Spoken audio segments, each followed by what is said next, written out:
welcome to another episode of the Grunge Bible Podcast. My name is Ethan Shalloway. I'm joined by Chris Salona as usual, and we are excited for this episode, the 65th, yeah, we are.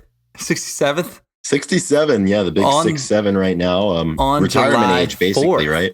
Yeah, the 4th of July. This is big, kicking off a new month. And Ethan, it has been a while since we have sat down to record. Right. And it's always funny because there will be times where we get busy and there's gaps in the recording and we'll go 4 weeks without recording. And I think we're sitting here on the 30th of June. The last time we did this was the 9th of June. It feels like such a long time. So I'm feel inclined to say, oh, it's great to be back. But to everyone listening, we're here every fucking week. So there's no difference for them. So it always kind of fucks me up a little bit. Like, yeah, because we're always there for them. Believe it or not, this is probably the longest stint between recordings that we've had in a while. I think, yeah. I think we Christmas. banked a lot at Christmas, yeah, and we had a few lined up, but so we actually got a nice little break where we just kind of were able to schedule them out. Yeah, it's really nice. But yeah, no. So the question of how are you today is a lot different because it's been a 3 weeks. Question on a day like today. It's been 3 weeks since we've answered this on camera. So, Chris, how are you today, and how's your being? How are your energy levels? As I have to say, physically, my energy levels are quite low. I've been really busy the last couple of weeks, pretty much ever since we stopped recording this podcast, since we banked everything. I've been hitting it hard. Yeah, I've been doing stuff. Been having fun. Seeing friends, doing activities, etc., etc. So a little physically worn down, but in every other facet, I don't really have anything to complain about, which is really nice.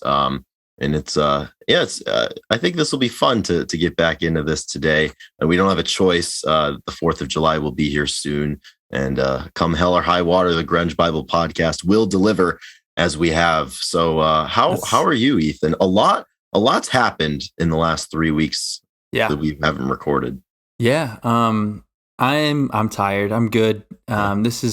This is an interesting part of my year because the USA Championships just finished up. I was on the road for 2 weeks, as we said last time, and the jab. I finished. I didn't perform the way I wanted to, and I finished 12th. Which I'm sure the listeners are like, this is pretty awesome. 12th in the US is great, but I felt like I underperformed, and it's hard to get to that meet. So I guess like there's merit in that, but I was 12 at 18, so it didn't feel like I didn't perform well the day of. Does that make sense? You know what I mean? Like comparatively, I just felt like I should did a lot better. Makes perfect sense to me. I mean, everything was, as you were saying, it was kind of lined up, and sometimes it just doesn't happen on that day. And I know a lot of people are inclined to kind of offer those silver linings, but what are your opinion? Or silver linings are kind of for cowards, in my opinion. At least in the immediate aftermath, like it's not gonna be helpful. But I think with time comes perspective and realizing that shortcomings are just a part of the greater journey, and the road is long, as we know. Yeah.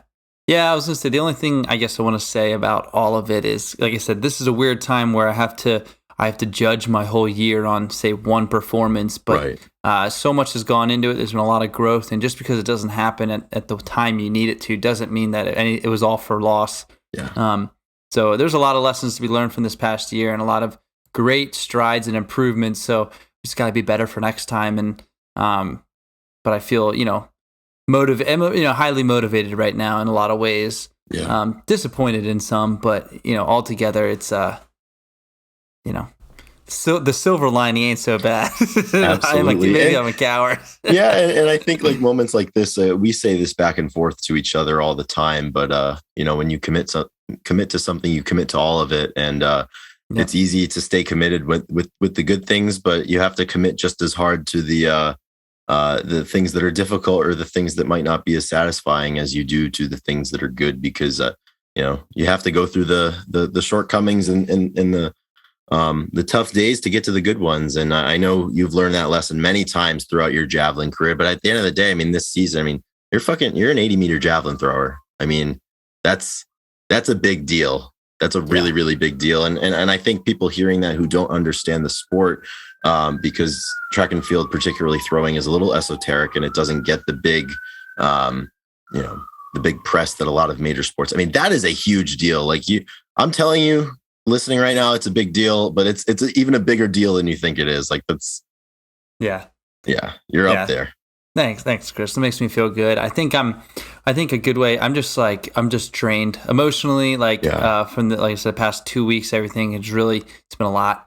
So I feel like right now I'm on autopilot. I've been on autopilot the last couple of days. Like I'm jet lagged a little bit, probably slept in a little bit later because it's coming from the West Coast. So, but I am excited to be here with you, getting this banged out, this thing we call a podcast. So it's all good. Yeah. We're happy to be here. Yeah, in the grunge Bible world, like we've been trucking along. It's like nothing's changed. We have been trucking along, and I think one nice thing about this gap in recording that we've had, there've been a few major things to happen in grunge Bible, and there are three of them I can name right now because there are three people that have become top level Patreon supporters over on Patreon, and that's worth celebrating. All right, let's start there because there's some other things that happen in the grunge Bible world that we can talk about. But yeah, I love talking about the new patrons, and it's been a long time coming for some of them. So so we successfully reeled in our 28th, 29th, and 30th top tier Patreon supporters. So today and from this day forward until the end of time or until you cancel your membership, I would like to thank Brother Nature, Kitty Cooper, and I Hate Your Mom. For joining the so do they hate my mom or are they saying that I hate their mom? I don't know. I was wondering that. Because my mom is a Patreon supporter. So does this person hate my mom? Is that where this stemmed from? That was my first thought too. I don't really know where it stemmed from, but the prevailing theme, and I Hate Your Mom actually remarked when I thanked them for their support. They said, quote, "You assholes finally reeled me in."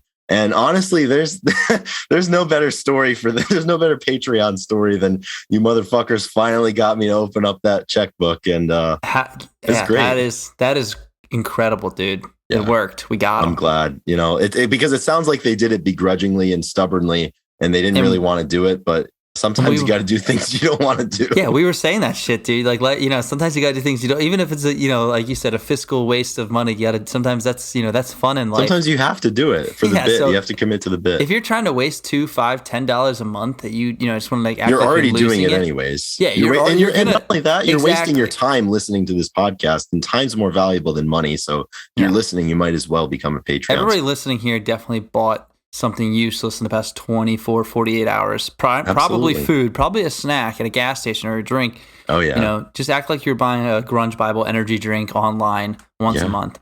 That costs $5. Exactly. And join the damn second tier. Yeah. So to those three, thank you so much for supporting us. Even whether we reel you in and you're reluctant to support us, or whether you jumped from the gun and you want to support us the whole way, we're appreciative equally to all of those paths to fellowship that we have here. And the following 27 individuals have also had paths all their own, but they remain with us and they comprise the remaining portion of our top level supporters.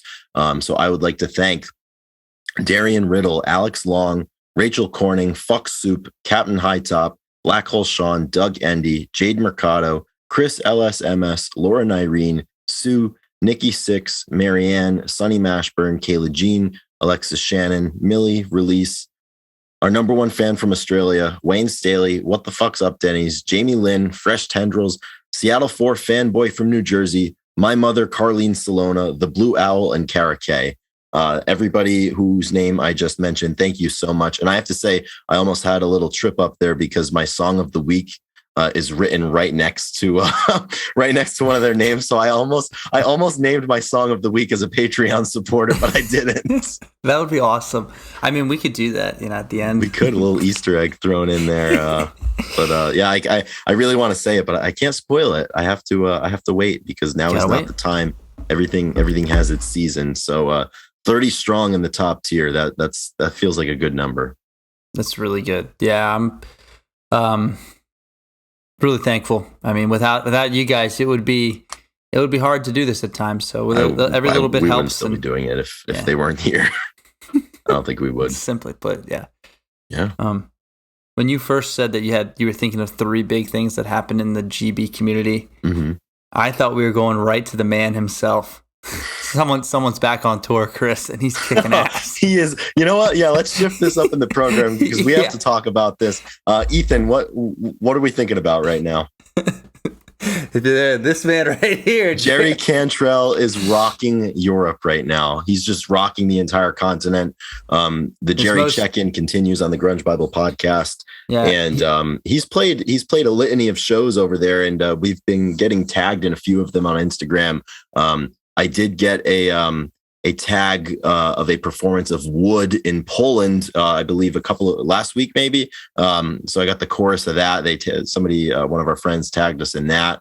And seems like all throughout Europe, people are going to the shows and people are letting us know that they're going to the shows. And that feels good because if you have a chance to see Jerry Cantrell, you got to do it. You just have to. Yeah.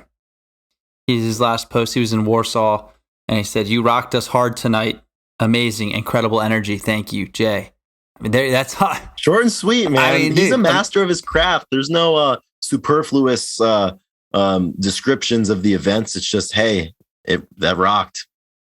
It's incredible. So back on June 19th, they played Fire Ends Rocks Festival or something like that. Firenze? Is that Florence in Italy? I think so. And they shared the stage with Metallica. And guess who the other band was? Oh, I don't know. A band that gets a lot of flack in the industry from from us. Not from us. We defend them, but I'm not sure. Who was it? They sound like another historic band, and that's why they think they're lame. Greta Van Fleet. No way. It was Metallica, Greta Van Fleet, and then Jerry. So if you're out there and you are a hater on Greta Van Fleet, just know that Jerry Cantrell approves and plays with them on stage. Yeah. So, and this is a safe zone for Greta Van Fleet. If we haven't said it before, we'll say it now.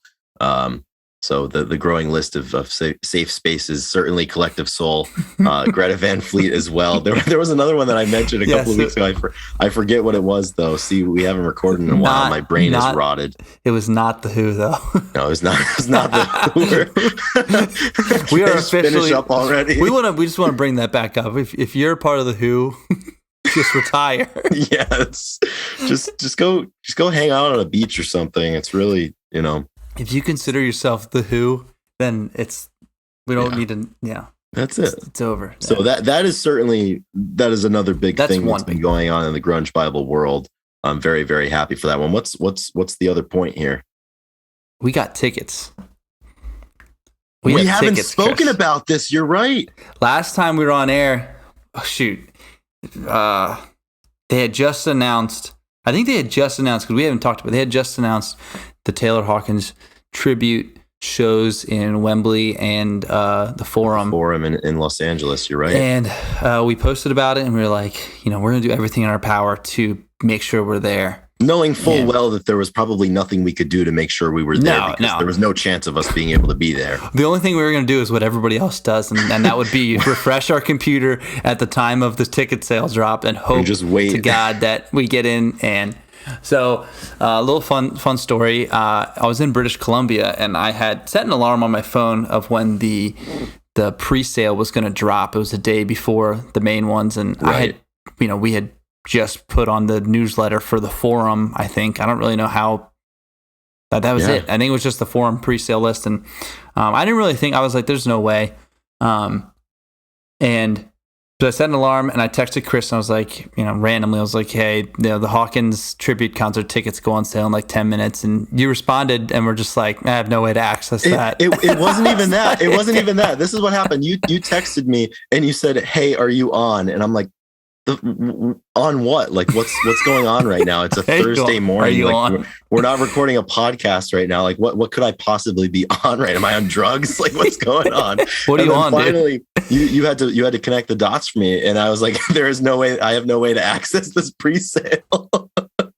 And I was like, and we had talked about it before because you were like, I'm pretty sure you said like I'm on the list. I'm sure it was my idea to get on the list. And well, I think we both did it. Like you said it, and I was like, oh, so am I. Like, I looked, and but it was funny because you had no idea, and you're like, it must have been in my spam or something. It was in the spam folder. So you could enter the waiting room 10 of 9 West Coast time.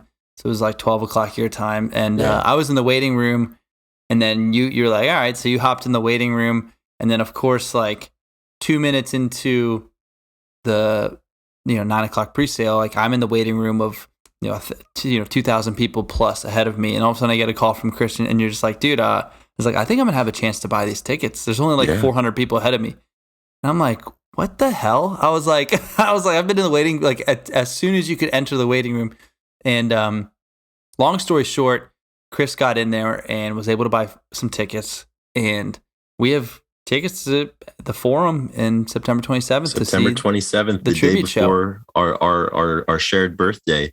It was really strange, and I think one common music experience that we all have as concert attendees is there's a common experience and a common understanding of what it feels like to get absolutely fucked by Ticketmaster and ticket pre-sales. And I joined the waiting room 4 minutes before the tickets went on sale. And as soon as the thing opened up, I was like 700th in line. And I was like, that's odd, because normally it's 2,000 plus, because they stopped counting after 2,000. Yeah. I'm assuming there were, tens of thousands of people probably in that waiting room. I know people that got on like a half hour before, and they were still waiting like an hour after things opened up, like on that window. So I don't know how I was able to cut the line. I don't want to apologize for it, because random. This is exactly. It's completely random. I don't feel badly that we got tickets, because this never happens to us.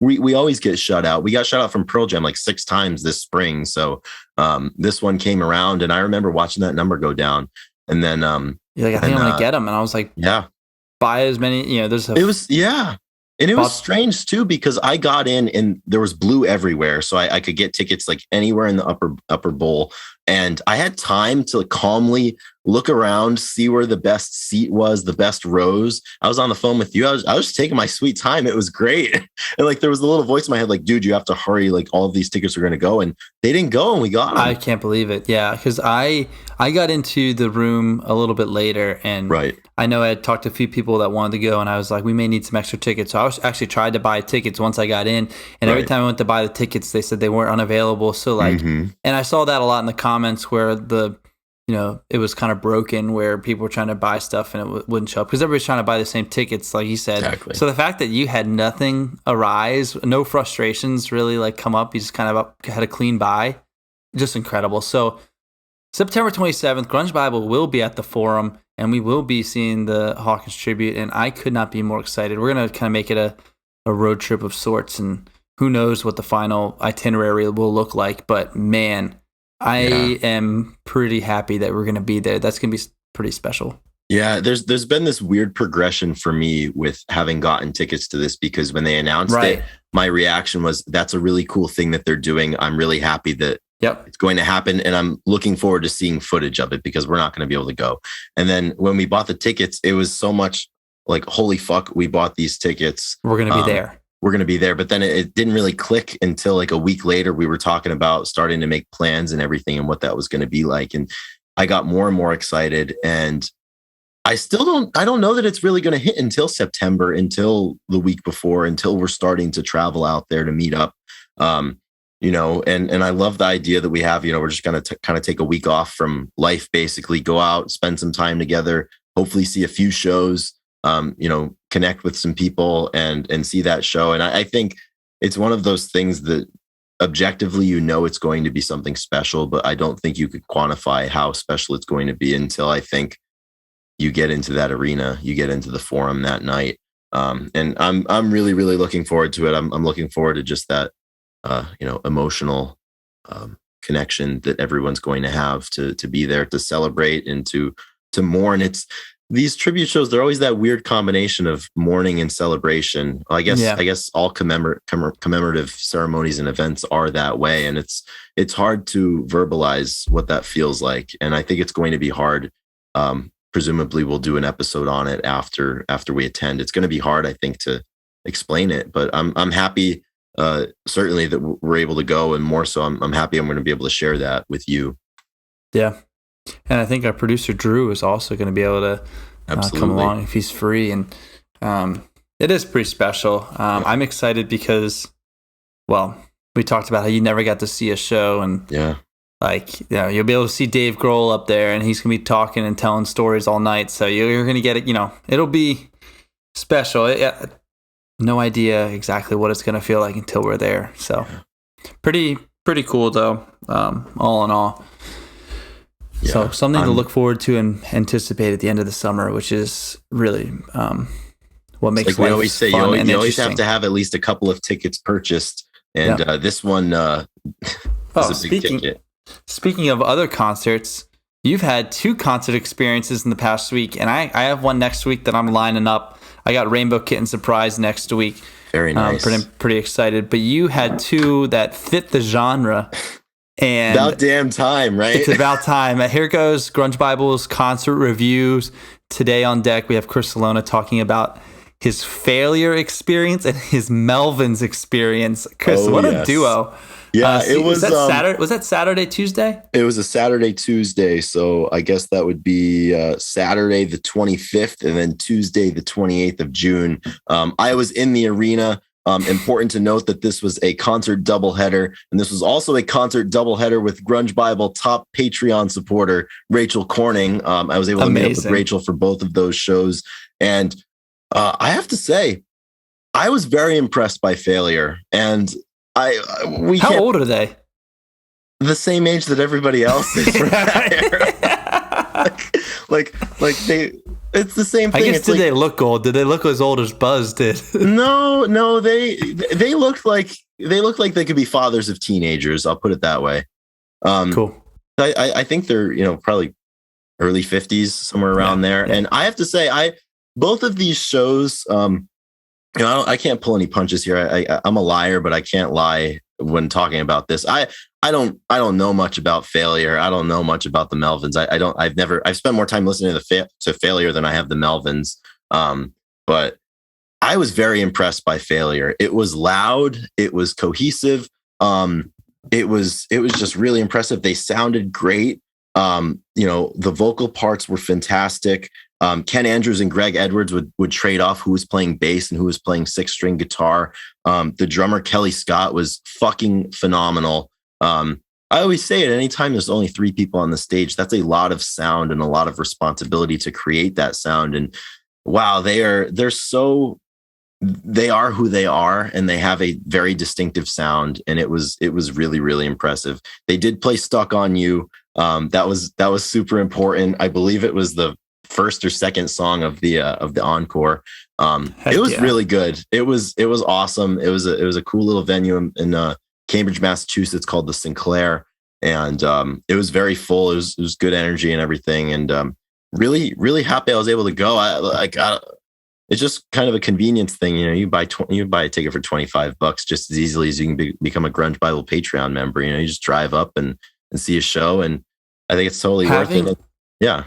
I was having a venue that having a venue so close by that has big shows, or like bigger people, they come through. Like I just saw the Front Bottoms, like they're coming through Birmingham. I was like, I have to go. It's a no-brainer. Exactly. It's like when there's certain bands that come through and you're just like, I know the ticket's going to be $25, and if I don't have a really good excuse of not going, like I'm just going. Exactly. And that's the thing. So for me, living in Providence, we don't get many shows around here. So it's always driving up to Boston. And that weekend, I was talking about that with Rachel, because she's like, I'm super spoiled because there's probably a dozen good venues that attract, really, really good talent and really good acts, almost every single week. And it's not like that in Providence, but I don't know by what act of God or higher power, but the Melvins and King Buzzo did decide to make their presence known in Providence, Rhode Island at the Fett Music Hall on Tuesday, June 28th. And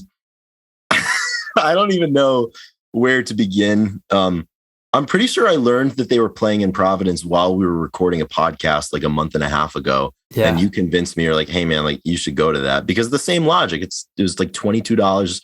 It's like literally 7 minutes from my home, and it's King Buzzo. It's Buzz Osborne. And let me tell you, I have never been more afraid of a show, not because of the environment, not because of anything like that, but I just think Buzz Osborne is terrifying. I'm afraid of him. He is a weird customer.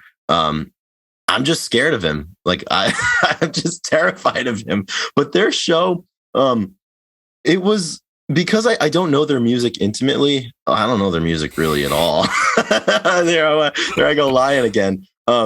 Intimately. I wonder I was just confused because I have to say Dale Crover, the drummer for the Melvins, has a very difficult job because, as I was saying to you earlier, if you don't know their music, like I don't know when one song was ending and one was beginning, and just the way their songs are written and performed, like there's so many just like abrupt stops and tempo changes and everything, and Buzz Osborne is just like marching around the stage. He was wearing like a skeleton like footy pajama. It was Phoebe situation. Bridgers. It was literally Phoebe Bridgers.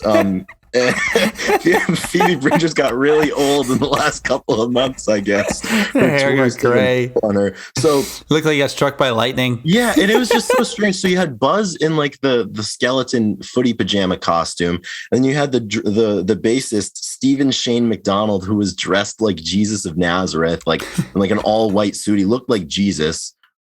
He was also terrifying. And then you have Dale Crover, who's just pounding away in the back, just like wearing this black t-shirt. Like he looks super disheveled. I mean, as they all tend to. But I have to say, it was fun. It was just bizarre because I think Buzz's in the Melvins are eclectic a little bit.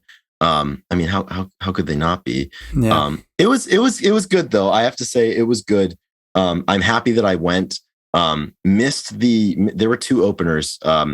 I missed the first one, and I caught the last like 5 minutes of the second opener, which I think was a band called Helm's Alley, and it was really impressive.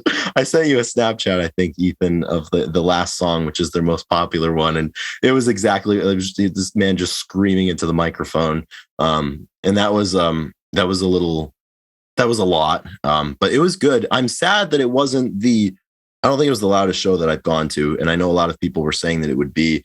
So I guess they're the liars, not me. But I don't think that the sound and the infrastructure at this venue is the best. So I would have to see it at another venue. I don't know if I will though. I checked the Melvins off. I saw King Buzzo. I was able to pay my respects at the altar. Right. But I mean, he's a big influence on a lot of people, and he's a big influence on a lot of people. That's why we can. I'm not one of them, but he's a big influence. That's why we can appreciate it. Exactly. So I think you should go if you have an opportunity to see the Melvins. I think you should.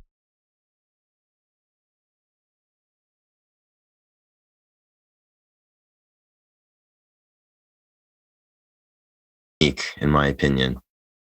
Yeah.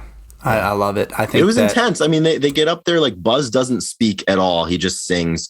Dale Crover was the guy who was doing this is our bassist. This is whatever. Thank you so much for coming. They played like an hour on the nose, like no shitty little encore. I think encores are stupid anyways. No encore, just a straight hour. And that was it. They left the stage and, off we went. Wow. Yeah. That's pretty incredible. I'm really glad you went.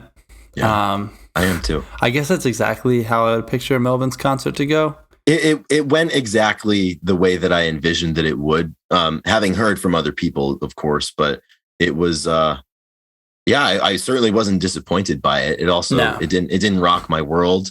That's fine. It did what I expected a Melvins show to do. And so the failure show is a little bit better. I enjoyed the failure show more. I also like their music more than I like the Melvins. Yeah. So that obviously has something to do with it as well. I'm just intimidated by Buzz Osborne. I think he would hate me. I think he would hate us. I think he would hate this Instagram page, this podcast, because he hated grunge. Like he hates all that shit. So you think we could get him on? Interview? We need to get him on. We'll get him on without telling him what the name of the publication is that we work with, and then when we say Grunge Bible, he'll just end the call and end the meeting, and that'll be the interview. Buzz has left the chat. Yeah. Yeah, I just picture. Basically, I feel like he got, in like cartoons when people get struck by lightning. Yeah, and they're like for a second their skeleton shows and their hair goes everywhere. That's just Buzz all the time. It's a freeze frame of Buzz. That's just his being. Buzz got struck by lightning, and he's at in between stage. That's why he can't talk. I have to say another thing that I really appreciated. And this isn't a knock on bands that do this. Like for when I went to Failure, for example, because they were switching between bass guitar and 6-string guitar. I mean, they probably had, I think they had one bass that they would each play, and then they each had probably maybe 3 or 4 or 5 different guitars. So the roadie is switching them out all the time. The Melvins went on, obviously just one drum set. And then Buzz had one guitar and the bassist had one bass guitar. No switching, no frills, nothing. They just kept going. No need for any of that bullshit. Slowly got out of tune as the night went on. Yeah, I don't even know. But when you play that heavy, what is everything just in drop D, or it doesn't matter because it's just so loud and heavy, I guess. But it was an experience. I'm glad that I went, and now I'll always be able to say that I saw King Buzzo. Yeah, you get to put it on your list, the ever-growing list, the concert list. Absolutely. That's awesome. I'm glad we were able to talk about this. And So your next up is Rainbow Kitten Surprise. Rainbow Kitten Surprise on Wednesday next week, and then probably, hopefully, I'm gonna see Chestnut Grove. Yeah. When I go home. Hell yeah. And then probably nothing until September. Nice. Well, as of now, there's a lot of shows I could go to, but yeah, there's a lot of options this fall. Yeah, just depends on where I'll be. It's not that simple. It's not so simple. Yeah, really not so simple. That's good. Yeah, I have. But we will make sure we'll continue to. We always give our updates on concerts. I think that's a staple. So yeah, absolutely. Again, and I we have challenge a busy everybody. Month of July for concerts. You do? I have Camp Cope on July 8th. And then towards the end of the month, I see Lucy Dacus, and then I see the Black Keys, I think, on July 30th. And I'm sure there's the potential Black for Keys. some others. Yeah, I'm excited. Oh, I'm going with a bunch of the boys. We're riding into the Xfinity Center in Mansfield, Massachusetts, which I was previously banned from indefinitely in my youth. So we'll be riding the high horse back in there, and it'll be see if good. They know you. Exactly. They probably have posters. Yeah, I think it's Black Keys. I think Band of Horses are opening for them. So nice. It'll be a good time. That'll be sweet. That'll be a lot of fun. Yeah, speaking of Band of Horses, because I think they're a sub pop band, correct? I believe they were originally. Yeah. Yeah, originally. When I flew into Seattle. Yes. And there was a Sub Pop store, and they had a DJ. There's one of the workers just DJing out in the front, jumping around. But I had a long layover, so I took some time. But I bought some stickers, and they had like a bunch of shit in there, records. Mm-hmm. And I was saying I almost bought a shirt or a hat, but I didn't. Just bought the stickers, and I bought this activity book. I saw that. I was a little jealous of that, to be honest with you. It's kind of cool. I have this activity book that has a bunch of crosswords, a bunch of random grunge questions. That's how I knew the Band of Horses. Like, it has a bunch of stuff, and I was like, okay, that's kind of cool, and all the artists and stuff that they had signed. But at the end of the book, it says it has like a survey. It's like, how is the book? And it was actually made during the COVID times. So they were talking about in there just using time and wasting time that we all have. And but at the end it said draw us a picture, draw us this or whatever. And then at the end it says mail this book back to us in Seattle, and they gave an address. So I plan so I'm finishing up I'm not going to finish the whole thing. I can't answer some of the crossword puzzle stuff. Some of them they're pretty difficult. They're not for you. Yes, but I'm gonna write it all up. I'm kind of drawing on it and making it, what I think is cool. I'm gonna send it to him, tell him, maybe we'll sign it as the Grunge Bible, and we'll see what Sub Pop has to say. Absolutely. Hey, I'll write him a little note. I don't know what do you think they do when they get those books back from people? Maybe they just throw them away. I think they throw them away. I wouldn't be surprised. I'm gonna do all this shit. I'm just envisioning like their mailroom has a separate chute for those, and it just goes directly into like a trash basin. I think that's what's going on there. We all know what's going on there. Yeah, so I'm probably gonna do it all for nothing, but I was like, yeah, this could be kind of cool. Like, yeah, it's worth a shot. Anyway, so I've been doing that activity book a little bit. It's kind of fun. I like Sudoku. I hate that shit. I never understood it. I had to do it one time. It was a part of like my summer academics packet. I think when I was going into 5th grade, and I didn't know how to do it, and I never learned. But my grandmother used to love to do that, so I took it. I took it over to her house, and she helped me with it. I never learned though, and I won't do it. I'm not going to learn. It's like Minesweeper. I'm not good at math. Yeah, no one knows how to play Minesweeper. No one knows how to play it. I looked it up. I know how to play. When I was younger, I had to learn, but I had no interest. No one knows. No one really knows. So no, it's all hearsay, anyways. I mean, why should we pay attention to the rules? No idea. So we are just trucking along here. We're probably about 30 minutes in. Yeah. And today actually is a holiday. It is the 4th of July in the US. And so we're probably, outside grilling out or whatever, but we want to take this time to not talk about the holiday, but talk about what's important. Yeah. What's really important. I could give a shit about American independence, but what's really important is the namesake for the day, 4th of July. And everybody knows that this holiday and the reason for this day is the song 4th of July by Soundgarden off of the Super Unknown album in 1994. And if I remember correctly, when we did our Soundgarden episode last summer, I think I named this as the top Soundgarden song that you should listen to, or if you have to show somebody what Soundgarden is, you pick 4th of July. And Ethan, the day is finally here. How do you feel about that? I feel pretty great, Chris. I think that you actually went on record and may have put it as your favorite song, like in one of the episodes. I think I may have. It sounds right. Yeah. It feels right. Yeah. And this is really a good song. Yeah. I've been listening to it obviously quite a bit this past few days, thinking about this podcast, but yeah, it is Soundgarden. It's quintessential baby. Soundgarden. Now, do you know the backstory to the song? I don't think I do. I mean, I've read on some of the. Do I have a story for you then? Yeah, I have a story for everybody. Let's hear it.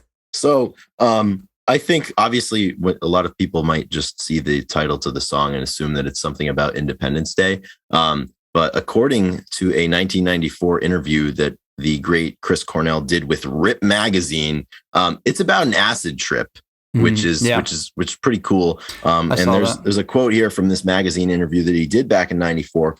And they asked him about 4th of July and he replied and he said, quote, "One time I was on acid and there were voices 10 feet behind my head. The whole time I'd be walking, they'd be talking behind me. It actually made me feel good because I felt like I was with some people. At one point, I was looking back and I saw that one person was wearing a black shirt and jeans and the other person was wearing a red shirt. They were always there. It was kind of like a dream, though, where I'd wake up and look and lose focus once in a while and realize that no one was actually there. I'd go, oh, fuck, I'm hearing voices. 4th of July is pretty much about that day. You wouldn't get that if you read it. It doesn't read like woke up, dropped some acid, got into the car and went to the Native American reservation. So when you look at the lyrics, though, heard it in the wind, saw it in the sky, etc. And it's got my favorite Soundgarden lyric of all time in this. And I think if you listen to this podcast or if you know me, you know that I have probably mentioned this many times, even not when it's necessary, but down in the hole, Jesus tries to crack a smile beneath another shovel load. I don't think there's a more apocalyptic lyric that I've known than that one. And I'm just picturing it's like a gaunt, like weathered Jesus of Nazareth just having to fucking shovel away. And he's trying to find those silver linings, but he just can't. Yeah, that is such a dark lyric, and that's a lot of people. I remember now that you tell the story of people said that it was about an acid trip and stuff, but it's just like so apocalyptic in like a lot of ways too. With like the lyric you just said, yeah, and the whole the music naked itself. in the cold sun, like there's a lot of like, and the music itself is very like you said, drudgy and very. Yeah. It's like a march. And another one that coincidentally enough leads into my favorite lyric. Everywhere no one cares, the fire is spreading and no one wants to speak about it. Come on, it's hard to get.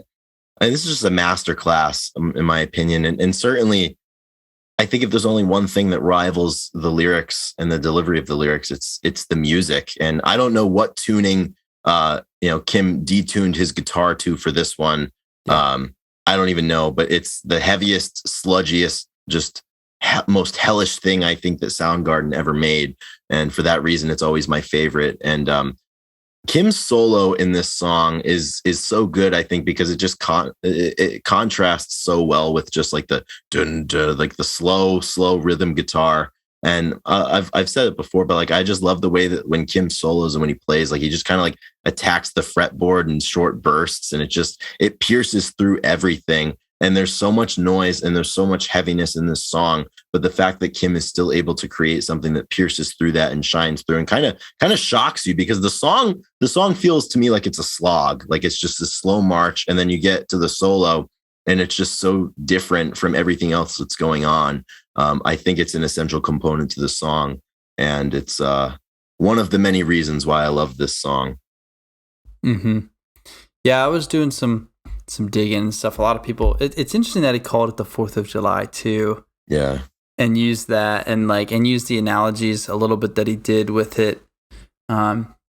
People talk, I mean, there's a lot of talk about like the PTSD of veterans and like how fireworks, it's like a symbol of American pride, but also like takes people back. And yeah, you know, there's a lot of ways to interpret this one. And I've also heard it's such a good, it's a good song when you have like all these different outlets to discuss it and stuff, I feel. But man, I mean, it's such a, it's one of those, really, it's one of those really things cool. that like, it's impossible. It's almost impossible to dissect really though, because it's like, you're not occupying the headspace of the individual who wrote it.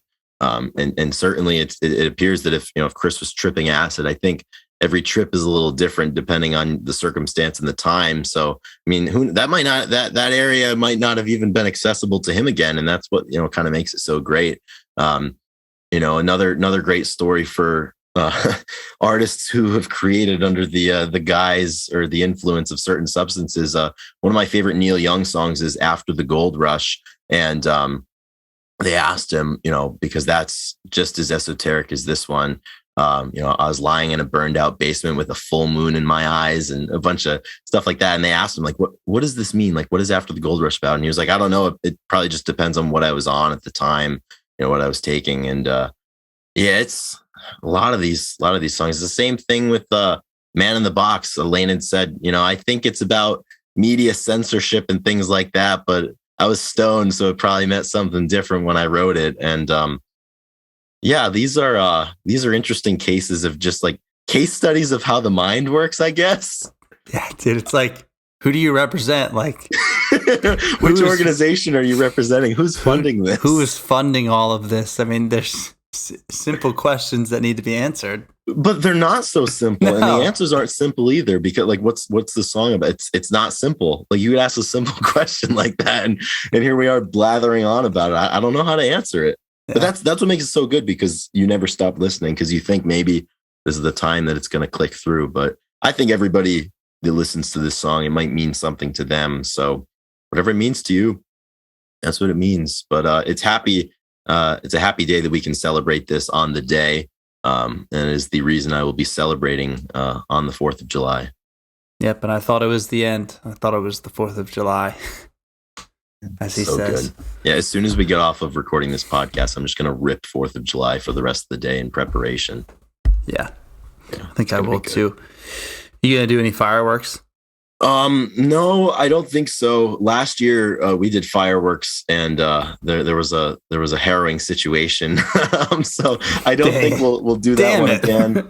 Yeah, I don't know. We I mean, once again, because of various circumstances, I'm not able to access the headspace or the time that I was occupying when this event happened. So I don't know. It was important then. I remember I was listening to 1,000 Mods, and we were just ripping fireworks off, and one of the big boys tipped over, and I don't know what happened next, but nothing bad happened. So luckily, that's awesome. Yeah, exactly. What about you? Are you a firework guy? My brother is. My brother has a bunch of fireworks for this year, but I don't. I'm not a really big firework guy. I have no plans for. The only plan I have for today, the 4th, is to listen to the song. So yeah, I'm gonna wake up and render a hand salute and listen to it. Yeah. All right. Good. Well, we're closing in on time to wrap it up. I think for our parting words, we obviously have to thank everyone who is here listening on the holiday, or maybe not, at any point that you interact with us or you come across us. Thanks for giving us a shot and giving us some of your time. As we said, your time in many ways is more valuable than your money. And, if you're spending your time with us, you might as well spend your money with us too. So obviously the support is not just limited to time and money.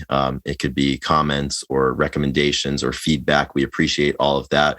And additionally, we also very much appreciate the work of our producer, Drew McFadden. So want to send a shout out to him for his work on this podcast. And yes, thank you, everybody. Yeah. If you are listening and this is your first time, we want to thank you. And if it is your first time, that means you can go back, listen to last week's episode, a month ago's episode, see how we've gotten better, because I think we have. I'd like to think that we have. Yeah, no, for sure. So we're getting better every time, but there's other stuff to listen to. So feel free. Have at it. And we will be back next week at the same time. So you can look forward to that as well. Absolutely. We don't miss around here. No, and we're proud of it too. Yeah, we don't fucking miss. We don't miss. We got one last thing to go over, and that is our song of the week. And this is a part of the show where we like to talk about what we've been listening to, who we want you to listen to, give it a shot, because everybody thinks that, we have good recommendations, but everybody thinks that their friends, like, you want to know what your friends are listening to. Yeah, it's a curiosity thing. It's a shared passion. So yeah, and we have been called tastemakers before, so. That's right. Nothing worse than when I ask somebody for like his suggestion, they got nothing. Yeah. And it's always better if I ask. Something. Yeah, if you ask somebody and they got a good rec, then it works out. I agree. Is your song of the week almost came out earlier? Was it a no-brainer this week? No, so I was thinking about this. So this was very difficult for me because we haven't recorded in 3 weeks, and I spent a little bit of my time earlier kind of mourning the loss of all of the songs of the week that never were, because there's 3 weeks where a lot happened, and I went through a few different music phases in those 3 weeks, and we'll never hear about them because I tried to backtrack, but it just didn't feel right. So for my song of the week, it's just something that I've been listening to a lot the last few days. Actually, I just posted it on the page. A couple of versions of it, but my song of the week is Stevie Ray Vaughan's version of Little Wing, and it's instrumental. There's no vocals. Oddly enough, I'm a huge fan of the blues, and I've never taken the time to do like a headfirst dive into Stevie Ray Vaughan, and I can feel it happening. I think it's going to start now. Like this morning, that's pretty much all I was listening to. That and 4th of July, of course. But I'm just, I think everybody who knows who Stevie Ray Vaughan is knows that he's, one of the greatest guitar players ever. And it's really, really impressive. But I think I'm listening to him now and I have even more appreciation for it. And I know I'm late to the boat, but that's the cool part. There's always good stuff out there. And I've respected him forever since I learned about him. But now I'm really, really beginning to enjoy him. So for that reason, I'm going to throw some Stevie Ray Vaughan, some SRV into the Song of the Week list. And I know he's been a massive influence on everybody, including Pearl Jam's Mike McCready. Mm-hmm. So yeah, I think he deserves some love. So we'll do it up with some Little Wing. And I almost mentioned Little Wing as a Patreon supporter, which there is nobody. But if you're listening and you want to make that come true, that needs to become a top patron and name yourselves Little Wing. That needs to be taken advantage of. That's good. Yeah, especially after this week, dude. My song of the week kind of came to me. I think I was talking to you. I was listening to say 80s, 90s rock to work out. Well, 80s rock. Like I was I was doing some Dio, like we talked about a little bit. And I put on a few. You're in the danger zone. Yeah, I was exactly. And I put on a playlist, and then an AC/DC song came on that I hadn't heard. And it kind of blew me. I was really digging it. And the song that I picked was Through the Mists of Time. And never heard of that. It's off their 2020 album. Oh, Power Up. AC/DC. This is AC/DC 2020. This is off their 17th studio album called Power Up, and it's Through the Mists of Time. And it's hard to explain. It just hit me perfect, and it just has kind of like a traveling type of beat where it's like, kind of train chugging along. You need to listen to it driving, put the windows down, and just, I don't know, man, it caught me off guard, but and then when I found that it was from 2020, I was like, it's kind of shocking. Yeah, it's kind of shocking. Exactly. But because it sounds like it could have been from 1982, probably, right? Sure. Yeah. I mean, absolutely. So I'm just kind of some of these bands, they know what they do and they do that. Mm-hmm.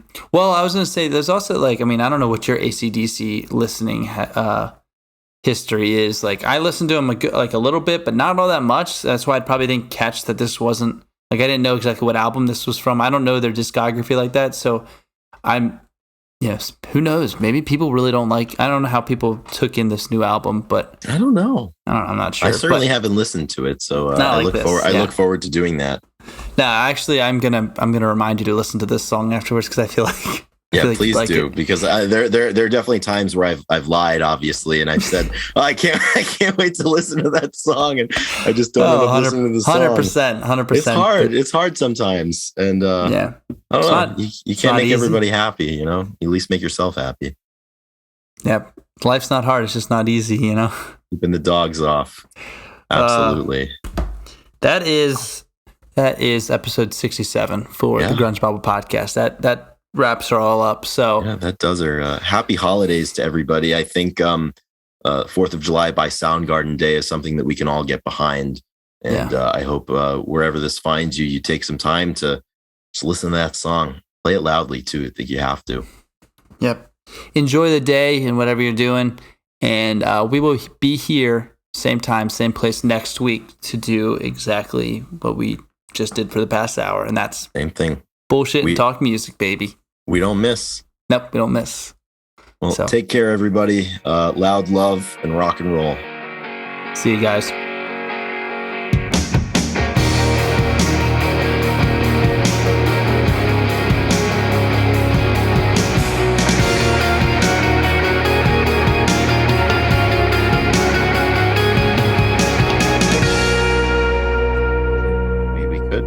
We could start. You want to? Yeah. I mean, you got the list. You got all the any information. I got everything we need. Let's just. I got it all, man. Let's. I got it all. Who's funding this? Who are you representing? Like representing my goddamn self. All right, let's fucking go. When you think about it, you know. Yeah. You want to bring us in? Yeah, I'll bring us in. All right. All right.